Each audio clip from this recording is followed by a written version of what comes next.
Last class में अनन्या जब आप नहीं थे तो 2A डेफिनेशन आई थी विच वाज ऑफर। ठीक है, प्रपोजल और ऑफर। जैसे आप कहते हैं कि ए मिसिंग है, सो ए इज व्हाट, प्रपोजल या फिर ऑफर। ठीक है बेटा। 2B हमने ऑलरेडी करी हुई डेफिनेशन। वो कौन सी बच्चे हमारी? Acceptance, promise, promise and acceptance. ठीक है, अभी आप पढ़ोगे एक्सेप्टेंस की भी सेम डेफिनेशन है। ठीक है ना। तो बच्चे सेक्शन 2 क्लॉज बी क्या कहता है? इट डिफाइंस एक्सेप्टेंस या प्रॉमिस। ठीक है, क्या था डेफिनेशन बच्चे? व्हेन द पर्सन टू हुम, बोलो, to whom the proposal is made signifies his consent thereto, the proposal is said to be accepted. The proposal when accepted becomes a promise. देखो same definition. Yes बेटा। हाँ जी, आपने बच्चे learn करी थी मेरे साथ ना प्रांजल, तो क्यों नहीं बोली बेटे डेफिनेशन? क्या सोच रहे हो? अरे यार, चलो आ जाओ यार। तो रिजल्ट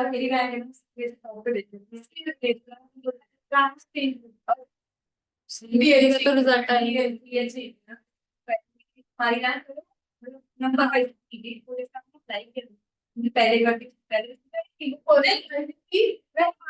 जेंडर वगैरह अब कास्ट वाइज होता है। तेरी बनती है 1.7। पहले तुम्हारी ऊपर थी। नहीं जी, मेरी अच्छा। 80 थी। नहीं, हाँ 1000 मेरी दी। अच्छा, और अब 197 हो गई क्या? 180 जो भी है बहुत। अब स्केल में पहला ना। अरे मुझे नहीं पता यार, मत आ जाओ। चलो एक बार प्लीज प्लीज प्लीज प्लीज आ जाओ बच्चे। यहाँ पे अकॉर्डिंग टू सर विलियम एंसन, इसने क्या कहा है? कह रहा है एक्सेप्टेंस, हाँ नहीं, एक्सेप्टेंस टू ऑफर।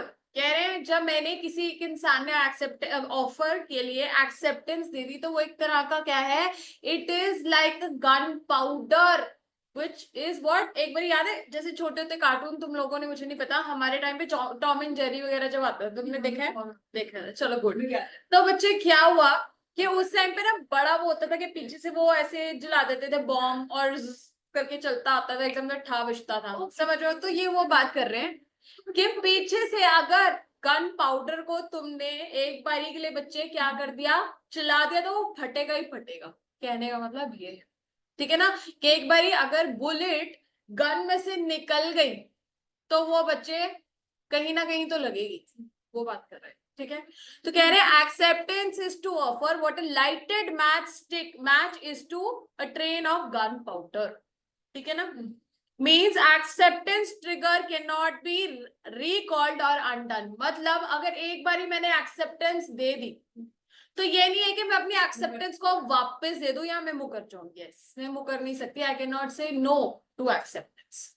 ठीक है, तो अगर, क्योंकि देखो अगर ऑफर था, आपने एक्सेप्टेंस कर दी तो याद है प्रॉमिस हो गया।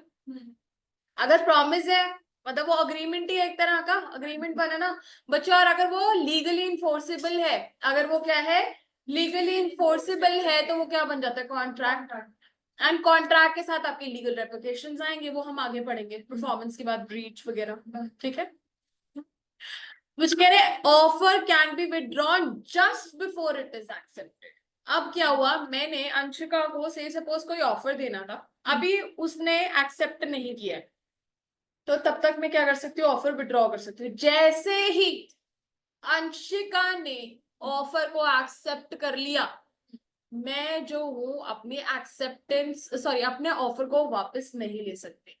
आई कैन नॉट विड्रॉ, या मैं मुकर नहीं सकती कि मैंने तो प्रपोजल दिया ही, मैंने तो ऑफर दिया ही नहीं। अगर मैंने ऑफर दिया, दूसरे इंसान ने अगर एक्सेप्ट कर लिया, I can not step back. If I do, I will have to pay the और face the, yes, legal replications जो भी है। कि रिसेंड कर दिया तो क्या होगा, आपको कंपनसेशन पे करना पड़ता है, या फिर आपको ऊपर जो है उसके इंटरेस्ट वगैरह देना पड़ता है। बाद में पढ़ेंगे वो सारी चीजें। ठीक है, क्लेम कर सकते हो आप damages. The significance of this statement is an offer in itself cannot create any legal relationship। क्या सिर्फ अगर प्रांजल मैं आपको कहूं कि मेरा फोन खरीदोगे या खरीद लो, ये तो ऑफर है ना, क्या इसमें कोई लीगल रिलेशनशिप हो जाएगा हर्षित? नहीं, जब तक कि उसकी एक्सेप्टेंस नहीं, क्योंकि ऑफर प्लस एक्सेप्टेंस ही तो कॉन्ट्रैक्ट बाद में बनाएगा अगर लीगल इंटेंशन है, राइट? समझ आया? But it's acceptance by the offeree which creates a legal relationship, है ना? बात तो वही है, कॉन्ट्रैक्ट तो तभी बनेगा ना जब अलीशा ऑफर प्लस एक्सेप्टेंस दोनों हो, राइट? फिर बच्चे legal rules regarding valid acceptance, हमने लास्ट क्लास में ऑफर पढ़ा था सारा बहुत डिटेल में बच्चे, वेरी वेरी इंपॉर्टेंट क्लास थी, प्लीज देख लेना, वो भेजी नहीं हुई मैंने अभी तक, चलो ले लेना, आप भी ले लेना, ठीक है? और बच्चे ये जो एक्सेप्टेंस है ये भी है इंपॉर्टेंट, बट ऑफर जो है ज्यादा, उसमें केस स्टडीज ज्यादा कॉम्प्लेक्स है, ठीक है? आ जाओ, acceptance can only be given by the person to whom it is made. याद है लास्ट क्लास में हमने करा था ये, आप लोगों के लिए मैं दोबारा से करा देती हूँ बच्चे। कह रहे हैं अगर से सपोज एग्जाम्पल है, ये दोबारा से समझाऊंगी केस स्टडी, 1 मिनट को। क्या है, अगर मैंने ऑफर आपको दिया है दुबे, क्या लावण्या एक्सेप्ट कर सकती है? लौगता नहीं, सिर्फ जिसको ऑफर दिया जाएगा वो ही एक्सेप्ट कर सकता है, ठीक है? जैसे आप देखो एग्जाम्पल, मतलब ये जो केस स्टडी है इसको समझेंगे थोड़ा। हाँ, ये दोनों नहीं थे, मैं क्या 2 मिनट लगाती हूँ और आप लोगों की रिविजन भी हो जाएगी। आ जाओ, ध्यान दो बच्चे, तुम दोनों के लिए समझा रही हूँ मैं सिर्फ। बच्चे यहाँ ना जो केस है उसका नाम है बोल्टन वर्सेस जोन्स। क्या है? बोल्टन। हाँ बच्चे, यहाँ पे ना 3 तरह के कॉन्ट्रैक्ट है, मैं आपको एक एक करके कॉन्ट्रैक्ट बता रही हूँ। एक कॉन्ट्रैक्ट था बच्चे, एक इंसान जिसका नाम था ब्रोकल हर्स्ट, ठीक है? ब्रोकल हर्स्ट ने अपने क्रेडिटर जिसका नाम जोन्स था, ठीक है ना बेटा? जोन्स था, उसको कुछ पैसे देने थे, ठीक है बेटा? अब क्या हुआ, जोन्स ने कहा कि चल ऐसा कर ब्रोकल हर्स्ट, तू पैसे ना देके ना मुझे रिटर्न में गुड्स दे दे, चलेगा? To settle the claim. Meanwhile क्या हुआ बच्चे, ब्रोकल हर्स्ट ने BROKLE, ठीक है? ब्रोकल हर्स्ट ने क्या किया बच्चा, अपना बिजनेस जो है वो एक इंसान बोल्टन नाम के, ठीक है, बोल्टन नाम का इंसान था, उसको अपना बिजनेस जो है सेल कर दिया, ठीक है? बिजनेस सेल कर दिया। अब क्या हुआ बच्चे, ये जो बोल्टन आया ना, ये जो बोल्टन आया ना, इसने देखा कि ना ये जोन्स को ना कोई माल देना था। Third transaction, first and second समझ आया है ना? थर्ड ट्रांजैक्शन क्या था, बोल्टन ने देखा कि कोई एक कॉन्ट्रैक्ट था जिसके तहत जोन्स को हमने गुड्स सप्लाई करने थे, ठीक है बेटा? इसने क्या किया, इसके पास गुड्स भेज दिए, जोन्स ने रख लिए। अब ये इसके पेश पड़ गया, बोल्टन कहता पैसे दो पैसे दो, वो कहता मैं किस बात के पैसे दूं, मैंने तो देने नहीं तुझे पैसे। वो कह रहे पैसे तू देगा, कह रहे ऐसा नहीं होता, मैंने ब्रोकल हर्स के साथ स्पेसिफिक कॉन्ट्रैक्ट किया था, स्पेसिफिक कॉन्ट्रैक्ट था और उसकी स्पेसिफिक ऑफर था, तो उसकी एक्सेप्टेंस भी प्रांजल स्पेसिफिक ही होगी। यस, तो कह रहे हैं specific offer was only to Brocklehurst that he can settle his claim by giving the goods in return to me. So only who can accept the offer? Brocklehurst can accept the offer. Who are you to send me the goods? ठीक है? Okay, even if you have sent me the goods, I am not legally liable to pay you any money. So he can reject the goods. Or if he is even accepted it, settle off कर दिया उसने अगर बोबला claim, तो he is not bound to pay the money. बस यही case का निचोड़ निकला। Consequently, it was held. Held का मतलब मैंने पहले भी बताया था कि verdict जो निकला, final verdict, that was that Jones is not liable to pay any money to Bolton. समझ आया? चलो, अब मैं एक बार रीड करा देती हूँ आपके लिए।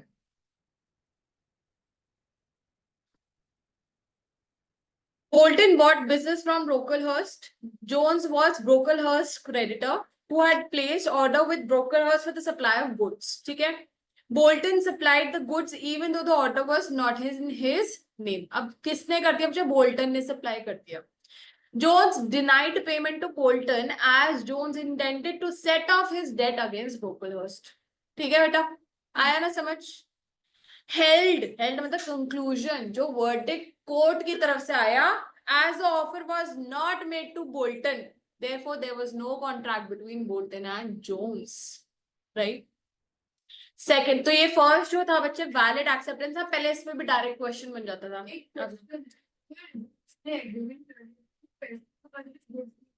उसको गुड्स मिल भी गए तो फिर वो पैसे क्यों मांगे?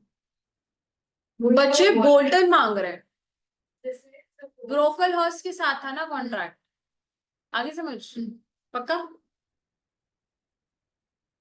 तो फर्स्ट समझ आया बच्चे, acceptance can only be given by the person to whom it is made. हाँ जी,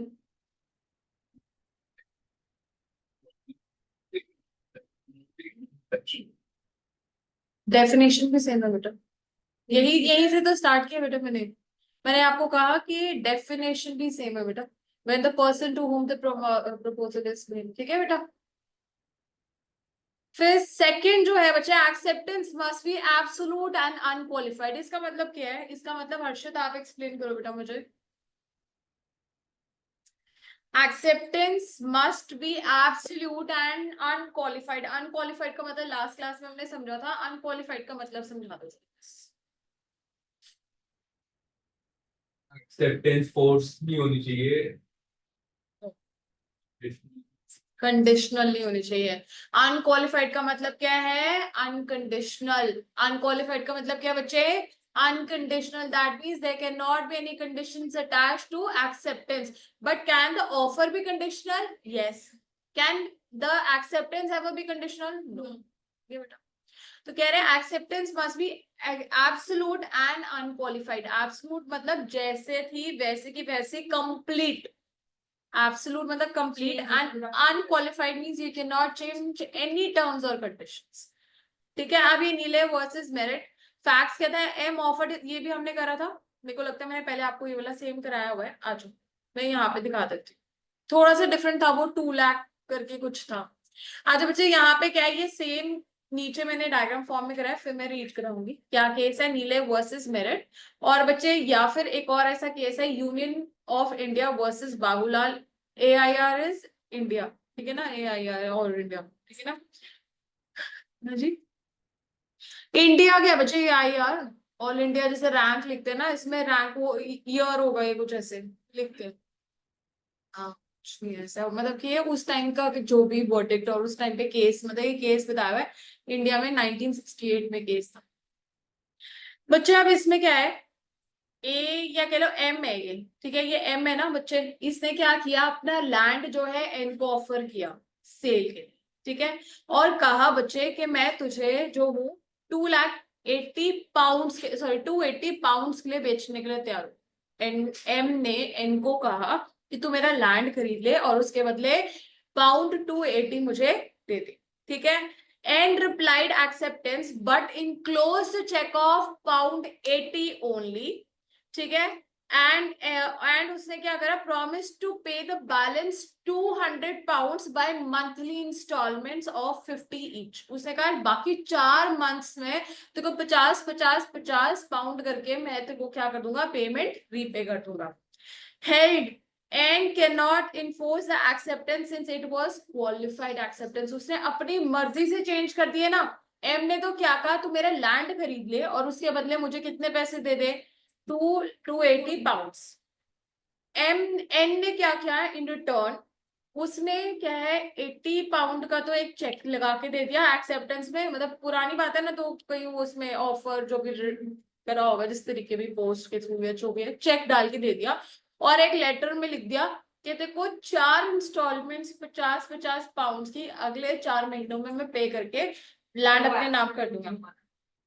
It was what qualified या फिर conditional, since it was not absolute it is what conditional, therefore the acceptance cannot be made। ये क्या, it is not valid acceptance। हाँ, condition हो गई ना बच्चे। अब इस मेरी बात सुनो, मैंने आपको कहा कि लावण्य आप मुझसे 280 रुपीज का एक प्रोडक्ट खरीद लो, आपने मुझे क्या करा, तो ये तब होती है ना, जैसे कि अगर मैं मैं आपको 50 ध्यान दो। तब दूंगी। सुनो, पहले बात समझ लो। लास्ट क्लास में मैंने समझाया है, कंडीशनल का मतलब है मॉडिफिकेशंस या चेंजेस इन टर्म्स, ठीक है। जो भी बातें हैं उसमें तुम कुछ चेंजेस लेके आ रहे हो, दैट इज कंडीशनल। यहाँ पे मतलब क्वालिफाइड या कंडीशनल, है ना, ऐसे पढ़ा था। बच्चे अब यहाँ पे क्या है, ये union of India versus Babulal, इसमें क्या था बच्चे, यहाँ पे ए ने क्या करा, बी को बोला कि मैं तेरे को लैंड बेचने के लिए तैयार हूँ आफ्टर मतलब 1 लाख का, ठीक है। लेकिन बी ने क्या कहा, उसने 80,000 रुपीज पकड़ा दिया और कह दिया लैंड मेरा। कह रहे ये एक्सेप्टेंस नहीं है, दिस इज नॉट एक्सेप्टेंस, ठीक है। क्वालिफाइड होगी ना? हाँ जी। 7 लिखना है तो लिख लो, not very important to learn, if you want to you can write, ठीक है। as they would been asked अलग से एग्जाम्स।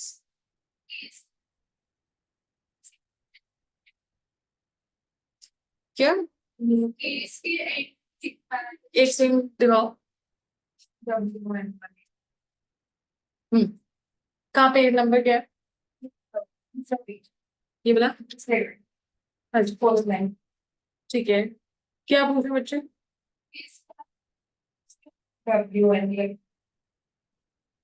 ये लर्न नहीं करने होते कभी भी, ये इनके रेफरेंस है यार। WN 189, पता नहीं, ये तो ईयर है 1930। WN 189 इनके कुछ सीरियल नंबर है बच्चा, नॉट रिक्वायर्ड।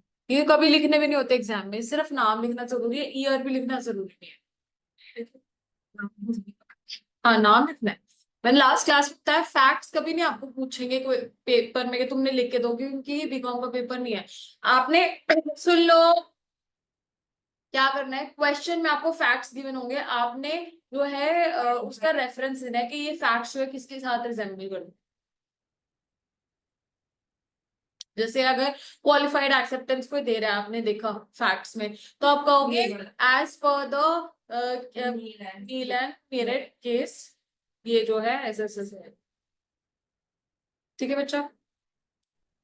अब यहाँ पे ना एक और चीज है, अब मेरी बात सुनो। अगर अब मैं क्या करती हूँ, हर्षद को अपनी गाड़ी बेचती हूँ, ठीक है, और ये रिटर्न में बच्चे मुझसे आरसी मांग लेता है, तो क्या वो क्वालिफाइड एक्सेप्टेंस है? नहीं है। नहीं, वो जो चीजें बच्चे साथ में आएंगी, अब फोन दे रही हूँ, चार्जर तो तुम लोगे ना साथ में, तो वो मेरी बात है, कह रहे अगर मैंने उसको गाड़ी बेची और वो आरसी मांगता है ना, that is not qualified acceptance, ठीक है। हाँ, तो अब ये लाइन बताती है इसका, बताती हूँ, अभी लाइन पढ़ा के फिर बताती हूँ। Expecting demanding a valid title example RC in case of car is not a condition and is therefore unconditional unqualified acceptance। Dubey मैंने अब आपको अपना घर बेचा, आपने मुझे पैसे दे दिए, अब मेरे को एक बात बताओ, आप मुझे बोलो कि मेरे को रजिस्ट्री के पेपर दे दे, तो क्या मैं कहूंगी नहीं ये तो क्वालिफाइड एक्सेप्टेंस है, कैंसिल करो कॉन्ट्रैक्ट? वही बात कर रहे हैं। गाड़ी भी अगर मैंने आपको बेची तो आप कहोगे नहीं आरसी दे, फोन बेचा तो चार्जर नहीं मांगोगे? नहीं मांगोगे? हाँ जी।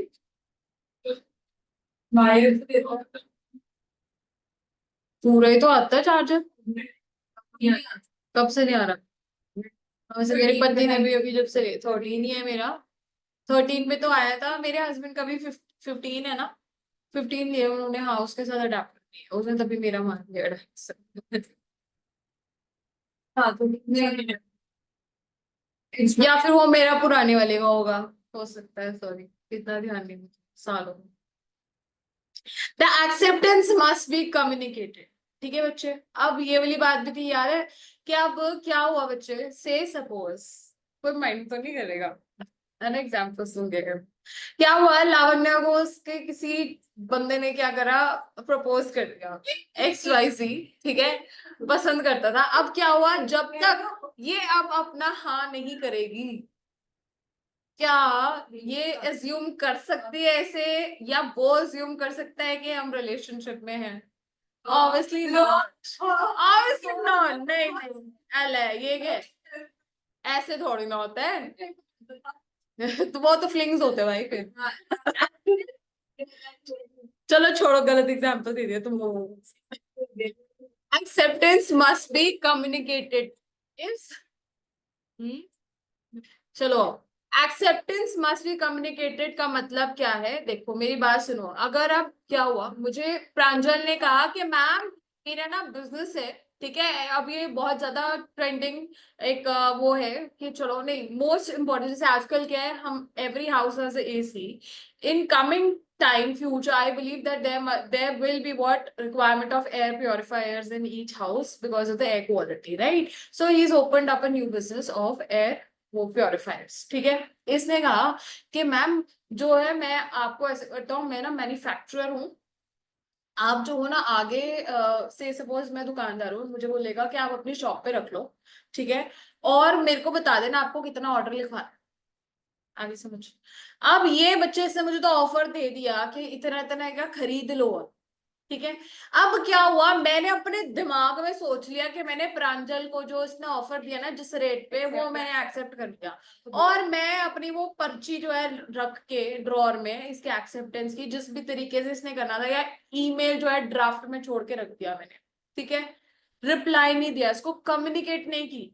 और जिस दिन मैंने सोचा था ना डिलीवरी होगी, उस दिन मैं इसको गुस्सा करने लग गई, इसके अगेंस्ट केस कर दिया, भाई तेरी वजह से मेरा लॉस हो गया क्योंकि तूने मेरे को डिलीवरी नहीं करी। कहेगा यार तेरा दिमाग सेट है, जब तक तू मुझे बोलेगा नहीं कि मुझे भेज दो माल, तब तक मैं कैसे भेजूंगा, है ना। तो बच्चे इसके ऊपर एक ऐसा ही केस बना है। आ जाओ, ब्रॉडगन वर्सेस मेट्रोपोलियन रेलवे कंपनी। अब यहाँ पे क्या हुआ, ये जो बच्चे रेलवे कंपनी है ना, पुरानी जमाने की बात कर रहे थे, कोई 1877, तो उस टाइम कोयले में चलती थी, याद है, रेलगाड़ी में। तो बच्चे क्या हुआ है, ये जो ब्रॉडगन जो भी है ये था, ये ना कोल प्रोवाइड करता था, कोल सप्लायर था। इसने क्या किया, बहुत अच्छे रेट्स पे रेलवे कंपनी को ऑफर दिया कि आप मेरे से कोल, ठीक है। अब क्या हुआ, मैनेजर जो है ना उसके हाथ में ये ऑफर लेटर आया, उसने क्या किया, उसने साइन कराने थे हायर ऑफिशियल से, राइट, उसने एक्सेप्टेंस ले ली बड़ों की, मैनेजर है ना, देखो अब बड़ों का भी तो लेगा ना, क्योंकि क्या है, रेलवे मतलब गवर्नमेंट, पूछो बच्चा कुछ। हाँ, रेलवे क्या है, गवर्नमेंट अथॉरिटीज के लिए, तो ऑब्वियसली हायर ऑफिशियल से उसने परमिशन ले ली, उन्होंने कह दिया यस। अब इसने क्या किया, उस टाइम की बात है बच्चे, ईमेल्स तो होते नहीं थे, फोन मोबाइल फोन तो होते नहीं थे, तो उसने क्या किया, ड्रॉअर में ना वो क्या करा बच्चे, रिसीट इनक्लोज करके रख, ठीक है। बाद में इससे बोला कि तूने मुझे तो डिलीवर ही नहीं किया कोल, अब मैं रेलगाड़ी कैसे चलाऊं। कहते भाई जब तक तुम एक्सेप्टेंस को कम्युनिकेट नहीं करोगे तब तक how can there be a contract, ये बात है, ठीक है। अब आ जाओ, B supplier sent draft supply of coal, ठीक है, मैनेजर को ऑफ द रेलवे। ध्यान दो, क्या हंसी आ रही है तुम्हें, क्या हो रहा है, कुछ खचर पचर चल रही है। Manager wrote approved and left it in the drawer on, मतलब अप्रूव्ड लिखा उसने ड्राफ्ट पे, और उसके बाद करके अपने ड्रॉर में छोड़ दिया और कम्युनिकेट नहीं किया, तो क्या बी ऐसा माना जाएगा कि उसने एक्सेप्ट कर लिया है मैनेजर ने? नो। तो कह रहे अमेर, अच्छा ये समझ आ गया पहला केस। अब कह रहे सिर्फ थोड़ी बहुत, अगर थोड़ी बहुत लैंग्वेज डिफरेंट हो गई, जहां पे मीनिंग ऑल्टर नहीं होता, इजी लैंग्वेज कर दी, से सपोज आप कह दो कि will meet after a break, ठीक है, या फिर मैं ऐसे बोलूं कि we'll see you after the lunch time, ठीक है, it is not altering the meaning, right.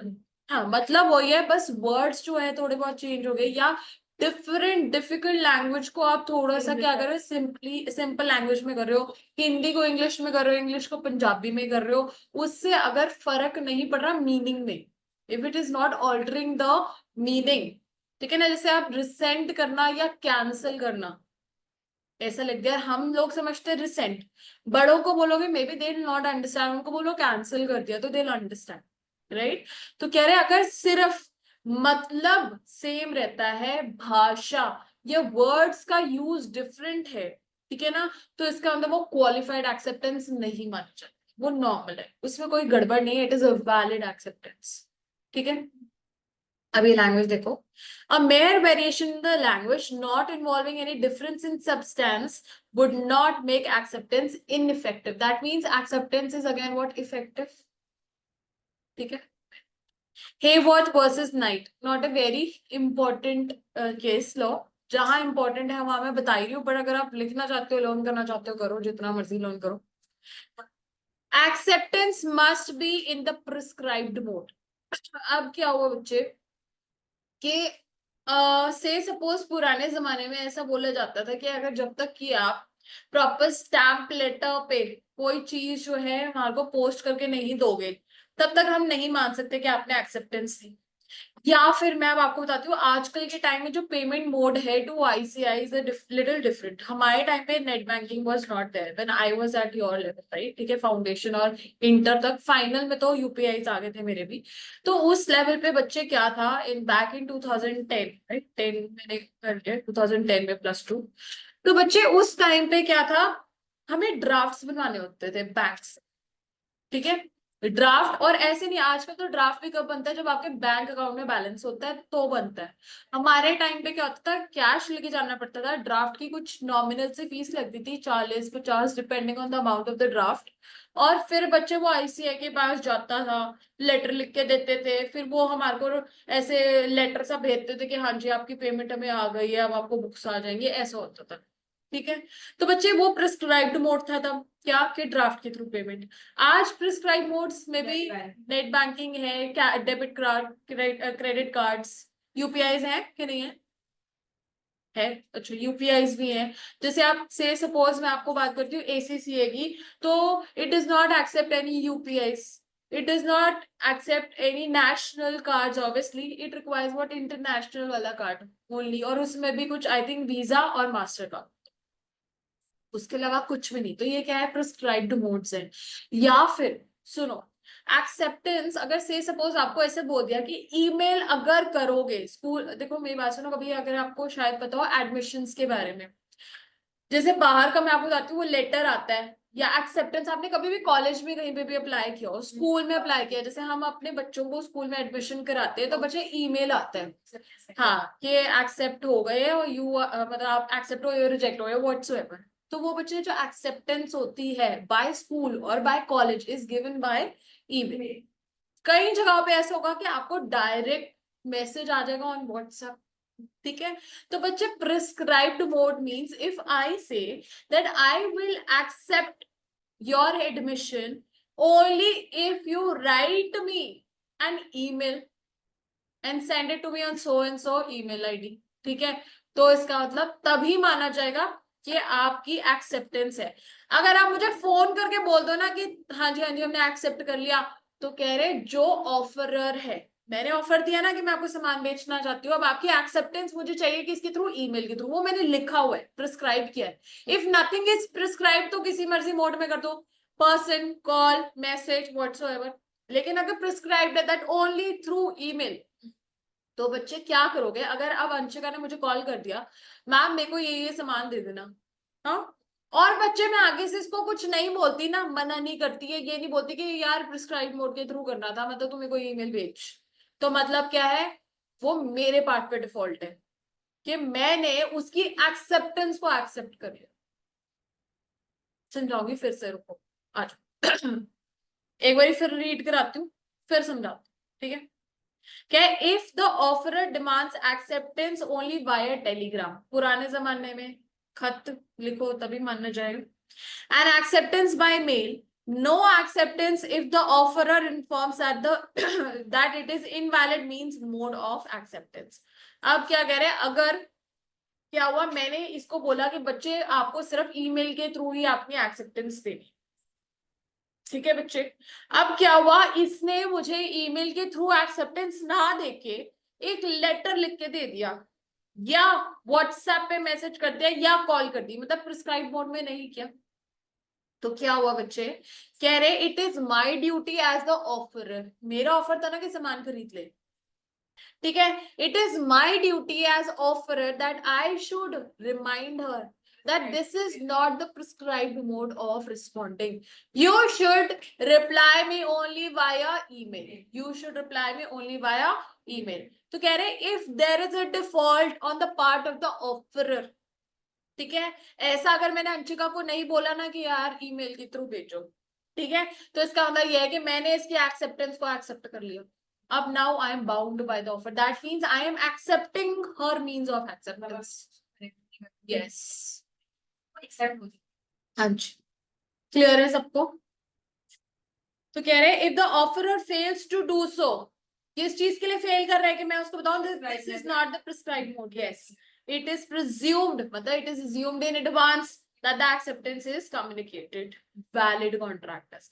ठीक है हर्षद? टाइम, बच्चे अब क्या कह रहे हैं, कह रहे जो टाइम ऑफ एक्सेप्टेंस है ना Dhriti, that should be what, reasonable, that should be reasonable, या फिर whatever time is prescribed. Say suppose I ask Pranjal to give his consent और असेंट बाय 6 PM, ठीक है, टुडे। अब क्या हुआ है, whatever offer I made, के सामान खरीद लिया कुछ भी, तो क्या हुआ, अब इसने अगर 6 बजे तक बच्चे मुझे कोई रिप्लाई नहीं दिया या हाँ नहीं करी, तो ये माना जाएगा ना कि offer has lapsed, the offer has lapsed. Yes, but बच्चे अगर मैंने उसको कोई टाइम पीरियड नहीं दिया, से सपोज मैंने अब अपनी जमीन बेचनी है, ठीक है, अब जमीन कोई क्या 5 मिनट 2 घंटे में कोई इतनी जल्दी डिसीजन लेते हैं, नहीं, can take 5 days, can take 10 days, even 1 month, right? आप घर देखते हो, नेगोशिएट करते हो, व्हाट्सोएवर, राइट? अब क्या हुआ, मैंने ऑफर दिया हर्षित को कि यार तू मेरी जमीन खरीद ले, हाँ, तो मैंने उसको टाइम नहीं बोला कि इतने टाइम पीरियड में खरीद लो, तो कहते हैं रीजनेबल टाइम। अब वो रीजनेबल टाइम क्या है, depends on the facts of the case, ठीक है। अब उसको पता है कि यार अभी ना ये जैसे फ्लोर सिस्टम ऐसे, सपोज घर फ्लोर के हिसाब से बिक रहे हैं, राइट? इसको दिख रहा है कि 4 मंजिल में से अभी सिर्फ एक ही बिकी है, तो ये कह सकता है चल यार 3-4 हफ्ते लगा लूंगा, उसके बाद देखता हूँ खरीदनी है नहीं। अब इसको दिख रहा है कि 3 ऑलरेडी जा चुकी है, चौथी के लिए भी अभी 2-4 लोग खड़े हैं, और अभी मेरे पास ऑप्शन है, अगर मैंने ना खरीदा तो कोई और पेमेंट कर जाएगा, तो he has to make a quick decision, right? तो कह रहे हैं रीजनेबल क्या है, उसकी डेफिनेशन लॉ में कहीं गिवन नहीं है। Reasonable means depends upon the circumstances and facts of the case. अब एग्जांपल है, if I am selling what, bananas, केले बेच रही हूँ, ठीक है, मैंने अर्शद को बोला यार 50 दर्जन केले मेरे से खरीदने हैं, तो आज मतलब कि खरीद। अब टाइम पीरियड नहीं मैंने स्पेसिफाई किया, तो कह रहे हैं टाइम पीरियड, अब मेरे को बताओ पेरिशेबल प्रोडक्ट है, क्या मैं उसको हफ्ते के लिए अपने घर में रख सकती हूँ? 3 दिन भी रख सकती हूँ, सड़ जाएंगे यार, सड़ जाएंगे। अब उसको खरीदना तो अभी with in a few hours he decision लेना पड़ेगा, नहीं तो आज शाम तक, ये बात कर। अब आज जो कह रहे हैं, time acceptance must be communicated with in prescribed या रीजनेबल टाइम। प्रिस्क्राइब्ड मतलब जो टाइम लिखा हुआ है कॉन्ट्रैक्ट में, नहीं तो कोई भी रीजनेबल टाइम है।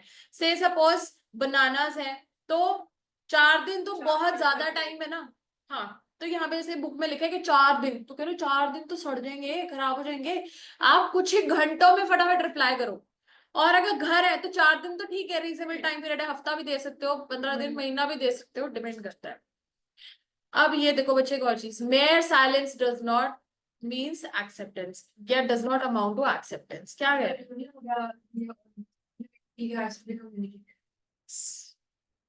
देखो बच्चे एक और केस में, इसमें ना बहुत इंपॉर्टेंट और मजेदार एक केस है, फेल्ट हाउस वर्सेस बिंडले, ठीक है। एक बारी पहले मतलब समझाऊंगी, फिर जैसे अभी अभी डायग्राम के हिसाब से कराया था वैसे करा के फिर केस स्टडी पढ़ाऊंगी, तो परेशान हो जाएगा। Mayor silence is not acceptance का मतलब ये है कि अभी मैं खड़ी हूं और मैंने क्या किया, प्रांजल को बोला, प्रांजल तुम मेरे से मेरी जो है ना माइकल कॉर्स की घड़ी खरीद लो, ठीक है, जो कि मैं तेरे को अब ना, ठीक है, मैंने इतने की खरीदी थी, आज मैं 10,000 रुपए की तेरे को बेच देती। अब क्या हुआ, इसने ना हाँ करी ना ना करी, और मैंने क्या करा, जबरदस्ती इसको पैक करके घर पे इसके बेच दिया और बोला पैसे दे पैसे दे। तेरा दिमाग सेट है? मैंने तुझसे मांगी? Have I ever told you, did I ever tell you that I am willing to buy it?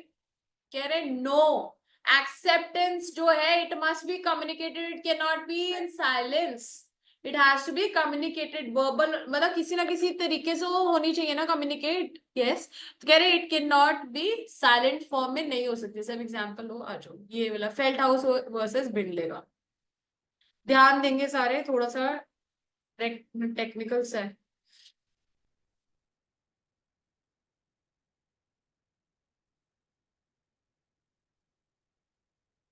अब बच्चे क्या करें, ये लो बच्चा, फेल्ट हाउस वर्सेस बिंडले में क्या था बच्चे, यहाँ पे ना एक वो था, मैं चाचे का नाम देख लूं, हाँ अंकल एफ था, ठीक, वो तुम्हारे को वैसे भी बदल जाएगा ऐसे ही है। आज एफ है अंकल, ठीक है ना, इस सॉरी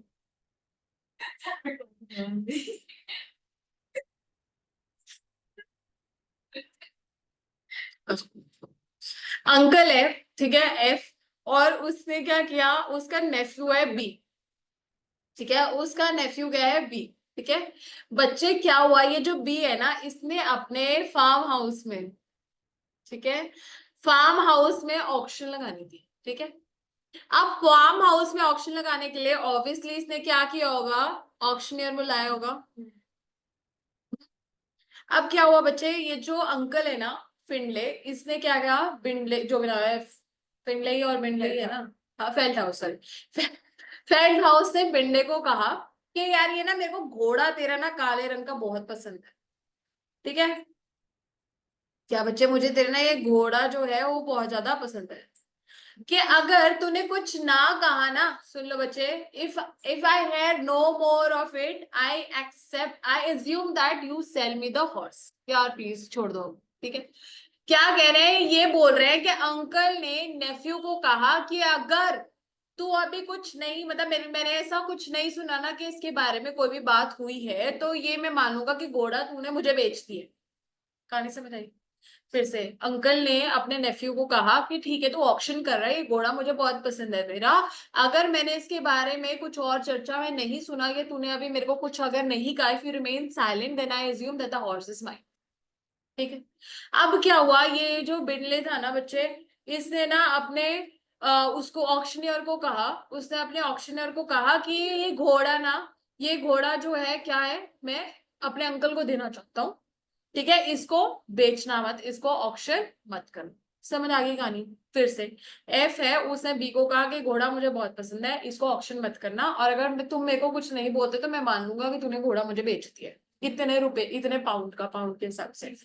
हाँ, तो बच्चे बी जो है बिनले ने, इसने अपने ऑक्शनियर को कहा कि यार ये घोड़ा जो है इसको ऑक्शन मत करना, ये जो घोड़ा है मैं अपने अंकल को बेचना चाहता हूँ जितने भी पैसों में, ठीक है। अब क्या हुआ, ऑक्शनियर जो था ना ए, वो भूल गया कि घोड़े को ऑक्शन नहीं करना था, और इसने जो है ना हॉर्स को ऑक्शन कर दिया, सेल होना। अब प्रॉब्लम क्या हुई बच्चे, दिक्कत तो होनी चाहिए थी बी और ए के बीच में ना, ये लड़ाई करते ना कि तूने मेरी मर्जी के बिना, जब मैंने तेरे को कहा था कि घोड़ा ऑप्शन मत करना, तूने घोड़ा की ऑप्शन कर दिया। अब ये ज्यादा चौधरी बना एफ, और इसने केस जो है इसके अगेंस्ट कर दिया ए के, ऑक्शनियर के केस अगेंस्ट केस कर दिया।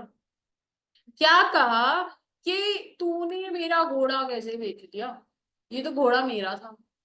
समझ आ गई, आई थिंक नेफ्यू का कोई नाम नहीं है, वो बिंडले ना ऑक्शनियर का नाम है, गेस तभी उसके अगेंस्ट केस होगा। एक बार मुझे, पर तुम्हारे को कहानी समझ आ रही है ना, एन लिख दो एक बार नेफ्यू के लिए, ठीक है, एन नेफ्यू है और ए ऑक्शनियर है, ठीक है बेटा, ये बी है वैसे बिंडले, ठीक है। इसने केस किसके अगेंस्ट कर दिया, ऑक्शनियर के अगेंस्ट केस कर दिया। अंशिका आ रहा है समझ, तो कह रहे हैं तुम ऐसे कैसे किसी के अगेंस्ट केस कर सकते हो, केस हो सकता है, कह रहे हैं जब कोई कॉन्ट्रैक्ट ही नहीं हुआ, पहली चीज, जब कोई एफ और एन के बीच में, मतलब अंकल और नेफ्यू के बीच में कोई कॉन्ट्रैक्ट ही नहीं हुआ, why, because he was just silent, he had this intention of selling it, ठीक है, but he did not communicate you the acceptance of it, ठीक है, so there was no contract, no contract, no legal binding, yes no case. तो वो वैसे भी उसके against उसने केस किया ही नहीं, बिडले के अगेंस्ट, उसने उठा के चक्के ऑक्शनियर के अगेंस्ट केस कर दिया। ऑक्शनियर क्या, हाँ बी ना बिडले, उसने केस किसके अगेंस्ट कर दिया, ऑक्शनियर के अगेंस्ट कर दिया। तो कह रहे ऑक्शनियर कह रहा तू कौन है, कौन, मेरा तो जो कॉन्ट्रैक्ट है ऑक्शन का, वो तो ये है ना, एन और बी के बीच में है ऑक्शनियर, ऑक्शन का कॉन्ट्रैक्ट तो किसके बीच में है, नेफ्यू और ऑक्शनियर के बीच में। और जो बात हुई थी हॉर्स की, वो किसके बीच में थी, अंकल और नेफ्यू के बीच में। तो कह रहा है तुम मेरे अगेंस्ट केस कर ही कैसे सकता है, जब तेरी प्रॉपर्टी ही नहीं है वो horse, horse is not your property, how can you file a case against me, held that F could not maintain a suit against B. ठीक है, अब पढ़ते हैं और फिर समझते हैं. अलीशा, आपको समझ आया बेटा? Alisha? Yes, ma'am.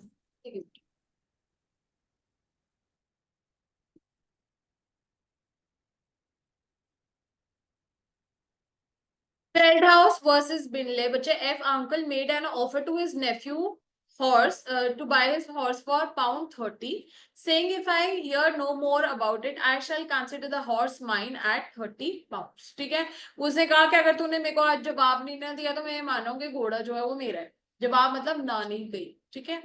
Nephew did not reply at all. इसका मतलब वो चुप रहा. तो does silence amount to acceptance? कह रहे नो. वो इस केस से पता लगता है. ठीक है, तो आप इसका रेफरेंस दोगे, क्या नाम दोगे? Feldhouse versus Bilder. बच्चे, he told his auctioneer be to keep the particular horse out of sale from his farm auction as he intends to reserve it for his uncle. ठीक है. अब क्या हुआ? By mistake the auctioneer sold the horse. F sued him, मतलब B, for the conversion of his property. उसने कहा कि तूने मेरी प्रॉपर्टी को हत्या के आगे उसको सेल कर दिया, तेरी हिम्मत कैसे हुई? तो कह रहे, कोर्ट कहती चुप रहे. F could not succeed as his nephew had not communicated the acceptance to him. If there was no acceptance, there was no contract. And if there was no contract, the horse was never your property. Yes. If it was not your property, you cannot maintain a suit against B. Right? समझ आया बेटा? अच्छे बच्चे हो यार तुम. पहली बार ऐसा हुआ है कि एक बैच में फटाफट नहीं भी. ए सब्सक्राइब. अब बच्चे एक और केस है, सुनो. हाँ, वो एग्जाम्पल नहीं, आगे केस ही है, मैं दिखा देती हूँ. देख, नहीं केस है नहीं, पर इसके ऊपर एक केस स्टडी आई हुई है, ध्यान दे. अब क्या हुआ बच्चे? ए जो है, प्रांजल सुन लो, आप भी पहले कर रहे हो ना बच्चे, पहली बार. हाँ, गुड. तो कह रहे हैं कि ए जो है उसने क्या किया, एक मंथली मैगजीन को सब्सक्राइब कर रखा था. ठीक है. अब एक साल बाद बच्चे क्या हुआ, फिर से सब्सक्राइब करना पड़ता है ना आपको, है ना? क्या हुआ, उसने मैगजीन वालों ने उसको लेटर भेजा कि आप क्या करो, रीसब्सक्राइब, पैसे दे दो. सब्सक्रिप्शन तो हुई थी, बस क्या हुआ था, आपने उसने कैंसिल नहीं कराई अपनी सब्सक्रिप्शन. सब्सक्राइब तो आपने कर लिया था बेटा, लेकिन क्या हुआ, उसने पेमेंट नहीं करी अभी. तो मैगजीन वालों ने क्या किया, कंटिन्यूअसली उसको मैगजीन्स बेचते रहे. ध्यान से सुन लो, क्योंकि तुम्हारे दिमाग में भी कंफ्यूजन आने वाली है 2 मिनट में. ध्यान से सुन लो. क्या हुआ, अब वो बार बार ना मैगजीन्स उसको बेचते रहे, और कितने साल तक, 10 साल तक, आई थिंक, नहीं 5 इयर्स तक. 5 इयर्स तक वो मैगजीन्स कंटिन्यूअसली बेचते रहे. अब क्या हुआ, 1 साल की तो पेमेंट हुई थी बच्चे, 2nd, 3rd, 4th and 5th year की उसने पेमेंट नहीं करी थी. तो मैगजीन वालों ने ना उसके अगेंस्ट जो है केस का पर्चा भेज दिया कि हमारी पेमेंट कर दो, नहीं तो हम आपके अगेंस्ट केस करने वाले हैं. ठीक है. तो जो ये था ना, ए कहता मैं नहीं करता पेमेंट. तुमको किसने कहा कि तुम पेमेंट करते रहो? कह रहे मेरी बात सुनो, तुमने जब सब्सक्राइब किया था तो तुमने कॉन्ट्रैक्ट एंटर किया था हमारे साथ, ठीक है ना, कि तुम पेमेंट करोगे. और तुम्हारे घर में मैगजीन लगातार आती रही 4 साल, और जिसको तुमने रोका नहीं. ठीक है, रोका नहीं, इसका मतलब आपने एक्सेप्टेंस दी, क्योंकि आप पढ़ रहे हो, राइट? तो अब तो आपको पैसे देने ही पड़ेंगे. तो यहाँ पे ये मत बोलना कि मैम मेरा साइलेंस इज नॉट एक्सेप्टेंस. अरे एक्सेप्टेंस तो इस तरीके से होगी ना, क्योंकि तुम कंटिन्यूस यूजेज कर रहे हो. यार अच्छे. A subscribed to weekly magazine for 1 year. Even after expiry of subscription, the company continued to send it for 5 years. A continued to use a magazine but denied to pay for the bill sent to him. A would be liable to pay as his continuous use. ठीक है ना, क्योंकि उसे क्या गया, continuous use करता रहा, acceptance है. ठीक है, आगे से कुछ बच्चे. Acceptance by conduct या फिर implied acceptance, ये क्या बताओ?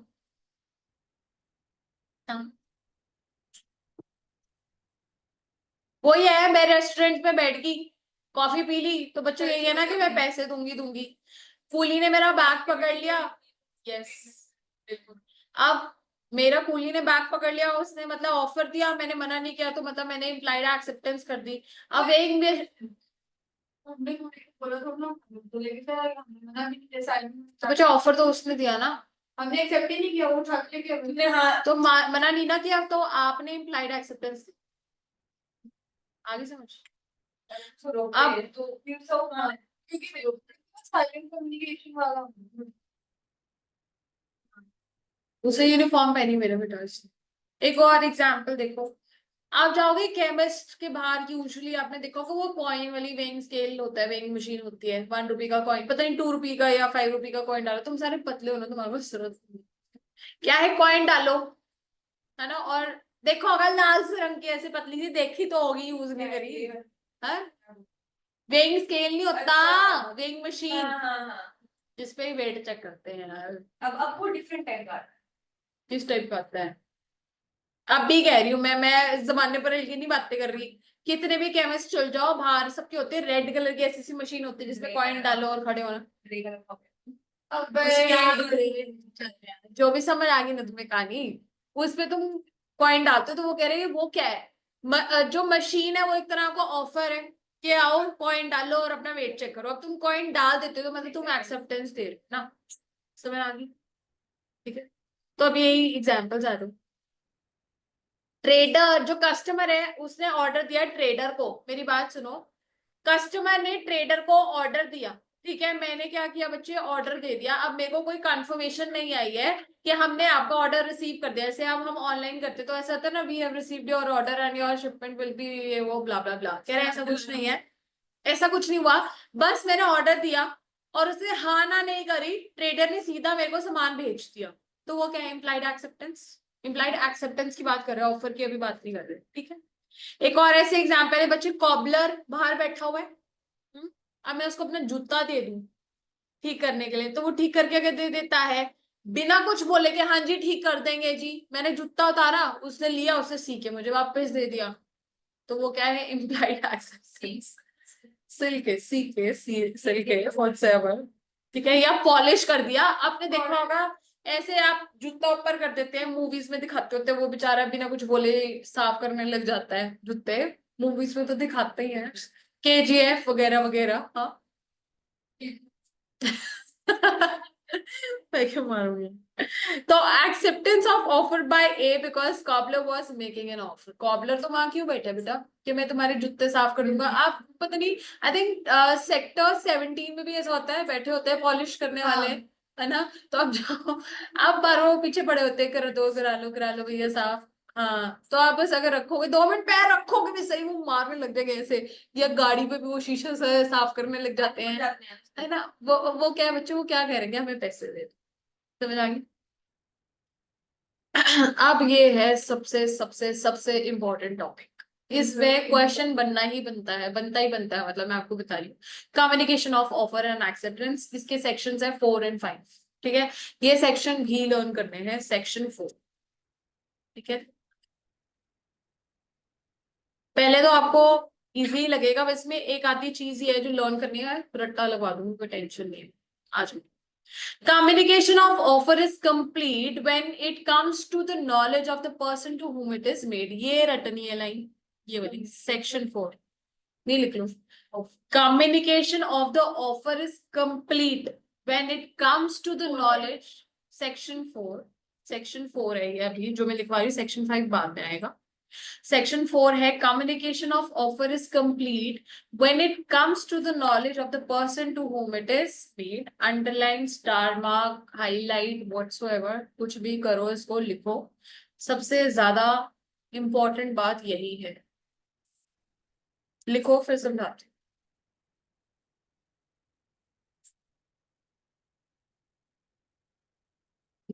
Knowledge of the person to whom it is made, ये एक्चुअली ना पीडीएफ यार बन चुकी है, इसमें चेंजेस हो नहीं सकते,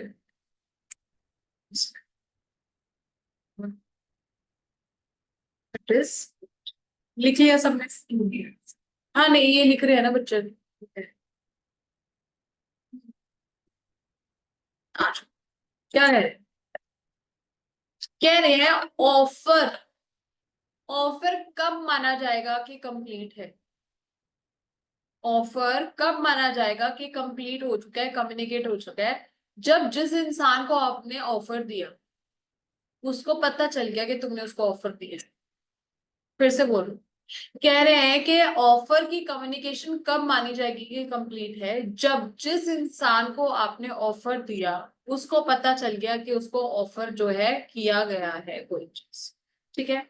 जब तक कि उस इंसान को पता ही नहीं है कि ऑफर दिया गया है, तब तक आपका ऑफर जो है उसकी कम्युनिकेशन इनकम्प्लीट है, नॉट वैलिड है, ठीक है। अब एग्जाम्पल लो, क्या हुआ, मैंने एक खत लिखा, ठीक है, और मैंने उसमें लिखा कि मैं अपनी जो है गाड़ी बेचना चाहती हूँ अंशिका को, ठीक है, 1 लाख रुपए पे, ठीक है। मैंने अब लेटर लिखा, दिस इज एन ऑफर, ठीक है। सुनो बच्चे, when will the communication be complete, generally, naturally, नहीं, जब उसको पता चल गया, जब उसके पास लेटर पहुंच गया, जब वो मुझे बता देगी तब तो एक्सेप्टेंस हो जाएगा ना बेटा। वो ऑफर ऑफर की बात करो, हर्षित, मैंने लेटर किसको भेजा, अंशिका को बाय पोस्ट से, सपोज मैं दिल्ली में बैठी हूँ और मैंने चंडीगढ़ में इसको भेजना था, तो पहले के जमाने में जाओ तो 2 दिन लग जाते थे, है ना। अब तो चलो, अभी भी स्पीड पोस्ट तो जल्दी हो ही जाते हैं, एक आधे दिन में, 2 दिन तो फिर भी लगते ही हैं, चलो लगा लो, उस टाइम पे 5 दिन लगते थे। अभी मैंने ऑफर दे दिया, तो कह रहे ऑफर की कम्युनिकेशन कब कंप्लीट है, जब अंशिका के हाथ में वो लेटर आ गया। तो कह रहे हैं अब नॉलेज, यहाँ पे एक वर्ड है बच्चे, प्लीज ध्यान दो, 1 सेकेंड की बात, नॉलेज। कह रहे नॉलेज का मतलब ये नहीं है कि उसके हाथ में लेटर आ गया, नॉलेज का मतलब है that she is read and understood whatever is written, ठीक है ना। नॉलेज का मतलब हमने पहले भी समझा है क्या है, that you have read and you have understood whatever is written in the contract और द लेटर, ठीक है। तो फिर से आ जाओ, communication of offer is complete when it is completed, बच्चे बताओ, लर्न कर लो अभी, when it comes to the knowledge of the person to whom it is made, ये ऐसे ही लिखना है पेपर में। सेक्शन क्या है बच्चे इसका, सेक्शन 4, तो फिर से बोलो, communication of offer is complete when it, very good, बोलो लावण्य, बोल बेटा, प्रांजल, पक्का,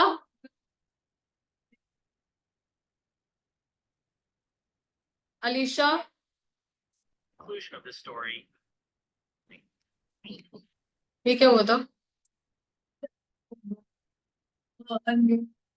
हाँ नहीं, पर वो मैंने से पूछा, कंप्यूटर हाँ ऐसा लग रहा था। अलीशा फिर से यस बोलो। मैम। आवाज कैसे आई थी बेटा पहले, मैम पता नहीं। चलो कोई बात, आ गया समझ बच्चे। A makes a proposal to B. So low example देखो बच्चे, A makes a proposal to B by post to sell his house for 5 lakhs if the letter is posted on 10th of March and reaches B on 12th. बताओ when is the offer communication of offer completed, 12th. Not the day on which the offer is posted, but on the date when it comes to the knowledge of B. 2 minutes में, yes. तो कह रहे offer is set to be communicated on 12th of March. Note, when the proposal is made by post, it is communicated when the letter containing the proposal reaches the person to whom it is made, yes. Mere receiving is not enough, ये मैंने समझा दिया, he must have received and read the message contained in the letter. Receive करने के बाद पढ़ा भी होना चाहिए, और हमने पहले कंपनी लॉ में पढ़ा है, उसका मतलब क्या होता है, रेड एंड अंडरस्टूड, ठीक है ना, पढ़ के समझना जरूरी है। If the letter is received on 12th but read on 15th, then 15th, communication is completed on 15th. In this case, the offer is communicated on 15th of, ठीक है बेटा, पक्का। कम्युनिकेशन ऑफ एक्सेप्टेंस, अब ध्यान दो, ऊपर क्या था, कम्युनिकेशन ऑफ ऑफर था, अब ये कम्युनिकेशन ऑफ एक्सेप्टेंस है। कह रहे दो चीजों में पढ़ेंगे हम इसको, modes of acceptance and when the communication is complete.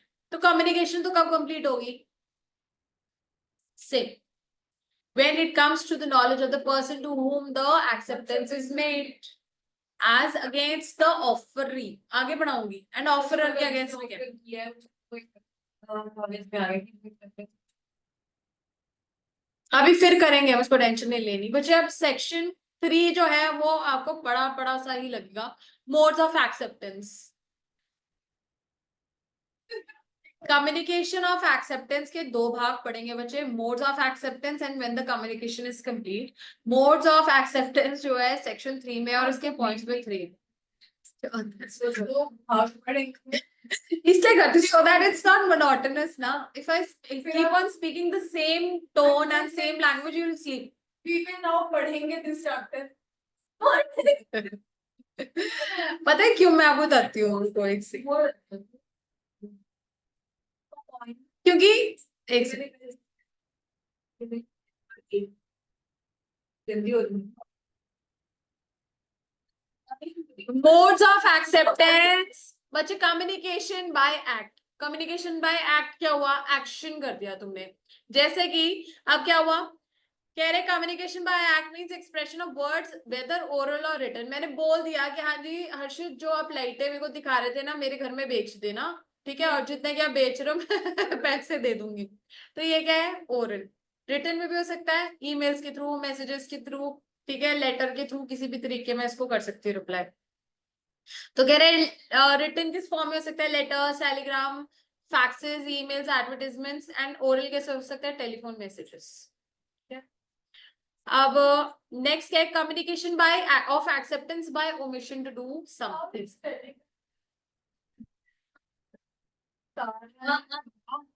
Telegram होता है खत,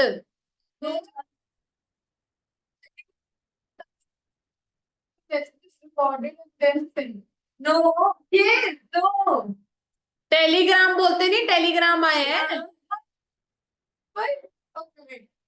Just बोल रही कुछ और बोल रही है बहन, वो वॉकी टॉकी बोल रही है ये। हूँ। तो वो भी लिखा हुआ ही आता है, अगर हम बोलते भी हैं तो ये बोल रही हो, जो मैसेज डिस्प्ले ही तो होता है वो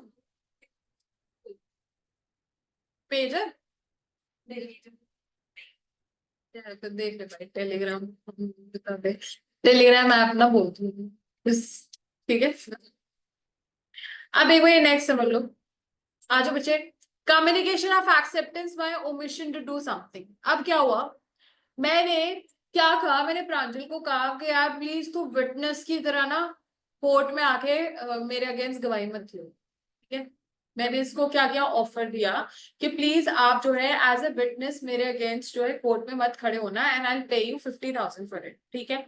तो क्या हुआ, ही wilfully absents himself from the, हाँ it is completely illegal, but ऐसा एग्जाम्पल है तो मैं बता रही हूँ। फॉरबेरेंस हो सकते हैं ना, मैं मना कर सकती हूँ उसको, या फिर सुन लो, चलो लीगल पार्ट पे आ जाओ। वैसे तो इसमें जो एग्जाम्पल दिया है मैं वो बता रही हूँ, ये है इलीगल है, कम्प्लीटली इलीगल है, नहीं इलीगल है। आप कभी भी विटनेस के साथ गलत कर रहे हो, डिस्टॉर्ट कर रहे हो कोई भी एविडेंस, तो इट इज पनिशेबल एक्ट।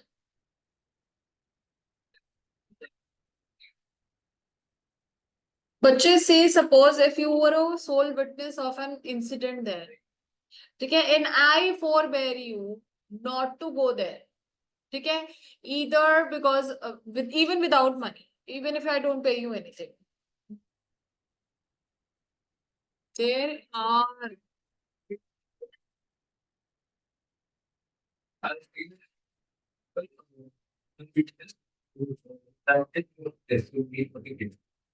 हाँ तो वो ठीक है ना, तो यू कैन डू इट, वो तो अपना साइन है ना, तो you have to present you, मतलब वही तो बात है ना, you can do that but that is not a good thing ना। मेरी बात सुनो, it is not morally correct and it is obviously forbidded by court. If you are the sole witness of an event, you have to come there, सीधी सी बात है ना, because of law and justice. अब मेरी एक छोटी सी बात मैं तुम्हारे को बताती हूँ, एक इंसिडेंस के साथ क्या हुआ, बचपन का नहीं, चलो बच्चे। अब क्या हुआ, communication of acceptance to do something Pranjal. अब इसमें क्या हुआ, कह रहे it is conveyed by a conduct और by forbearance, mere silence does not amount to commission sorry communication by omission. अब कह रहे A offers ₹50,000 to be if he does not appear before the court of law as evidence to the case, B does not arrive on the hearing date. तो इसका मतलब क्या है कि उसने एक्सेप्ट कर लिया offer by omitting an act of coming to the court and playing as a sorry witness in front of the court. Yes, अब कह रहे communication of acceptance by conduct. ये क्या हुआ, वही वाला एग्जांपल, ट्रेडमैन था, उसको मैंने फोन किया और उसने सीधा मेरे घर में सामान बेच दिया, ठीक है। वेइंग स्केल था, बोर्ड सॉरी बस चल रही थी, तुम उसके ऊपर चढ़ गए तो ऑब्वियसली तुम्हारे को टिकट तो देनी ही पड़ेगी, और वेइंग स्केल, 3 चीजें, यही है सेम एग्जांपल। चलो आगे। कंडक्ट मीन्स एक्शन से आ रहे समझ लगा नहीं? हाँ कोई नहीं, तू कर ले प्रोसेस। बताती हूँ, ट्रेडमैन था, मैंने उसको ऑर्डर दिया, उसने हाँ ना नहीं करी, सीधा मेरे घर में गुड्स भेज दी, उसका एक्शन था ना, that he has accepted it. Second क्या है, लोग तुम देखोगे बसों में भाग भाग के चढ़ रहे होते हैं, उनके हाथ में अगर टिकट नहीं भी होती, तो अगर तुम बस में चढ़ जाओ या ट्रेन में चढ़ जाओ, तो ये क्या है इम्प्लाइड, कि तुम पैसे देने के लिए तैयार हो। वही बात है कि रेस्टोरेंट में बैठ गई तो अगर मैंने कुछ ऑर्डर किया तो मुझे पेमेंट करनी ही पड़ेगी, राइट। ऐसे ही बच्चे अगर ये कह रहे हैं, एक मैं गई वेइंग स्केल पे चढ़ गई, तो ऑब्वियसली मुझे पॉइंट डालने पड़ेगा, तभी मैं वेट चेक कर पाऊँ, एक्सेप्टेंस है ना वो, पॉइंट डालना। अब सुन लो एक और लाइन इंपॉर्टेंट है, a mere mental unilateral assent in one's own mind would not amount to communication. वही बात है, अपने दिमाग में मैंने हाँ कर दी, अपने दिमाग में हाँ कर दी, दूसरे इंसान को बताया नहीं, तो कह रहा है इसका अंदर ये थोड़ी ना वो कम्युनिकेशन है, communication has sorry acceptance has to be communicate, ठीक है। Communication of completion of communication of acceptance, बच्चे आ जाओ, बस ये वाला पॉइंट कराऊंगी, और कहाँ तक, रेवोकेशन से पहले पहले का कराऊंगी, so that you are not confused. ये थोड़ा क्योंकि बड़ा भी है, देखते हैं अभी कितना होता है, जितना तुम्हारे दिमाग में आराम से जाएगा। ये पहले आप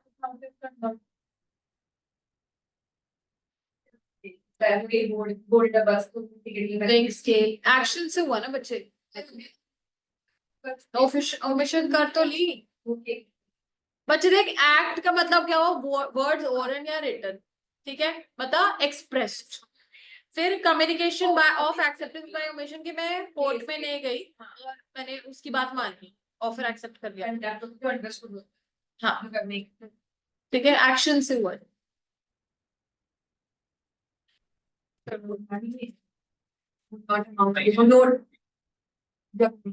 ये a mere unilateral assent in one's own mind would not amount to communication, ठीक है।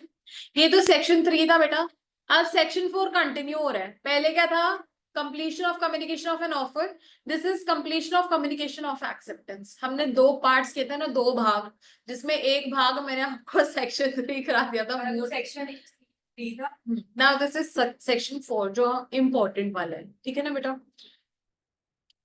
This was section 3 beta, this the modes that we did. I told you that there are 2 bifurcations of communication of acceptance. The modes of acceptance is given under section 3, and where we are learning how when will the communication be completed is given under section 4 of the Indian contract. बच्चे मैं बता तो रही हूँ, communication of offer and acceptance. सुन लो फिर सुनो, छोड़ो। Communication of offer and acceptance is section 4। Communication of offer भी हमने भी पढ़ लिया ना, when it comes to the knowledge of the person to whom it is made, that is also section 4. Now communication of acceptance is also under section 4. Okay good. और उसके अंदर जो मोड ऑफ एक्सेप्टेंस है वो section 3 हाँ वो अलग है, इन पागलों ने इसमें डाला हुआ है, तो मैंने भी ऐसे किया है, वैसे अलग होना चाहिए, ऐसे कंफ्यूज नहीं करना चाहिए, ठीक। आ जाओ बच्चे, completion of communication of acceptance section 4 as against the proposer। proposer कौन होता है, offerer। कौन होता है, offerer। तो बच्चे कह रहे हैं when it is put into transmission to the proposer and it is out of the power of the acceptor to withdraw it। क्या कह रहे हैं, वो याद है, gunpowder to the lighted matchstick. Pranjal photo खींच के ले जाना इसकी, देखते रहना। तो मैं कह रही हूँ बच्चे, what I am saying is कि एज अगेंस्ट द ऑफरर और द प्रपोजर, आप मुझे बताओ कम्युनिकेशन, आप प्रपोजर हो, आपने ऑफर दिया मुझे, आज क्या हुआ, हर्षित ने ऑफर दिया कि मैम मैं आपको आज, सिर्फ आज एक्सक्लूसिव ऑफर है, अगर आप आज के आज लाइटें खरीदते हो तो मैं आपको 15% डिस्काउंट दूंगा, अदरवाइज हम सिर्फ 10% देते हैं। चल 20 ले ले, अच्छा देते हैं। हाँ तो 20% डिस्काउंट दूंगा मैं, ठीक है बच्चे। तो अब इससे मुझे ऑफर दिया, मैंने हाँ या ना करनी है ना, अब बच्चे कह रहे हैं अगर मैंने यस करनी है, मैंने हाँ करनी है, तो उसके अगेंस्ट मतलब जो ऑफरर है, ऑफरर के अगेंस्ट कम्युनिकेशन कब कंप्लीट होती है? Of acceptance. वो कह रहे हैं तब हो जाती है जब जिस टाइम मैंने लेटर पोस्ट कर दिया, मतलब मैंने एक्सेप्टेंस दे दी, चाहे वो भी उसके पास पहुंची कि नहीं पहुंची। He can not withdraw the offer, याद है लाइटेड मैच वाला। मैंने एक्सेप्टेंस दे दिया बट वो आगे पढ़ेंगे।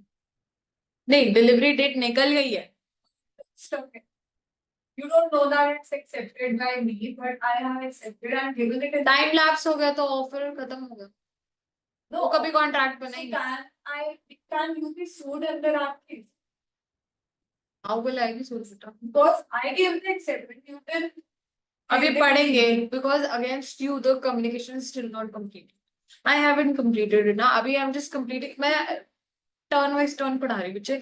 अभी मैं सिर्फ ये कह रही हूँ कि मैं एक्सेप्टर हूँ से सपोज, और वो क्या है, प्रपोजर है, तो वो अपना ऑफर वापस कब नहीं ले सकता, वो बात कर रहे हैं कि उसकी तरफ से एक्सेप्टेंस कब हो गई है, जब मैंने हाँ कर दिया। अभी वो लेटर पोस्ट हो, उसके पास पहुंचा नहीं है अभी, तो कह रहे हैं अब मेरे अगेंस्ट हो गया। अब आपका आंसर आएगा, अब मेरे अगेंस्ट मतलब जो एक्सेप्टर है, ठीक है, या प्रॉमिसी है, उसके अगेंस्ट कम्युनिकेशन कब कंप्लीट होगी? When it comes to the knowledge of the person to whom it is made. तो अब वो लेटर जो आपका स्टक है ना बेटा, वो स्टक ही रहने दो।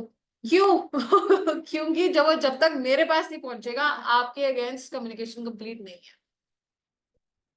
समझ आ गई?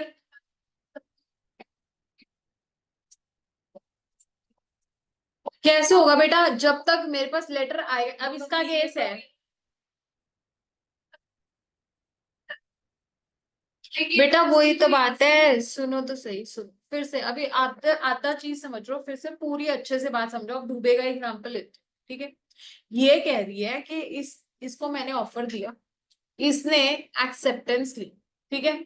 अब कह रहे हैं कि इसने लेटर तो भेज दिया मेरे अगेंस्ट, मतलब मैं अपने दिमाग में मेरी तरफ से मैं ऑफर को खत्म कब नहीं कर सकती, या उसकी तरफ से एक्सेप्टेंस कब हो चुकी है मेरे दिमाग में बेटा, मेरे दिमाग में, मतलब कि वो कब एक्सेप्ट कर चुकी है। फिर से सुनो, मेरे लिए उसकी एक्सेप्टेंस कब है? जिस टाइम उसने लेटर पोस्ट कर दिया, चाहे वो मेरे पास पहुंचा है चाहे नहीं पहुंचा है। अब इसका क्वेश्चन था कि अगर वो लेटर स्टक हो गया और वो अभी तक मेरे पास पहुंचा नहीं, मेरी बात सुनो, लीगली या प्रैक्टिकली छोड़ो, अभी प्रैक्टिकली करो, लीगली छोड़ दो। प्रैक्टिकली है, इसने मुझे हाँ करी है किसी ऑर्डर के लिए, जब तक वो लेटर मेरे पास आएगा नहीं, क्या मैं इसको गुड्स डिलीवर करूंगी? तो केस तो बनेगा ही नहीं कभी भी। क्या केस बन जाएगा? नहीं बनेगा ना। अब क्या हुआ, दूसरी चीज कि इसने जो लेटर भेजना था वो आया ही नहीं है मेरे पास, क्योंकि वो रह गया कहीं बीच में, डिलीवरी उसकी हो ही नहीं पाई है, it hasn't reached me, she can not sue me, why? Because the communication of acceptance has not legally been made. But You have done it, but law says कि इसमें मेरी क्या गलती है? अगर मेरे को लेटर ही नहीं मिला तो तुम मेरे को सू कर सकती है क्या? नहीं कर सकती बच्चे, वो बात कर रहे हैं।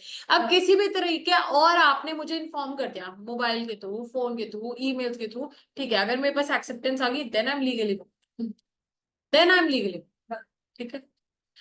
तो देखो, as against the proposer, when it is put into the transmission to the proposer and it is out of the power of the person to withdraw it.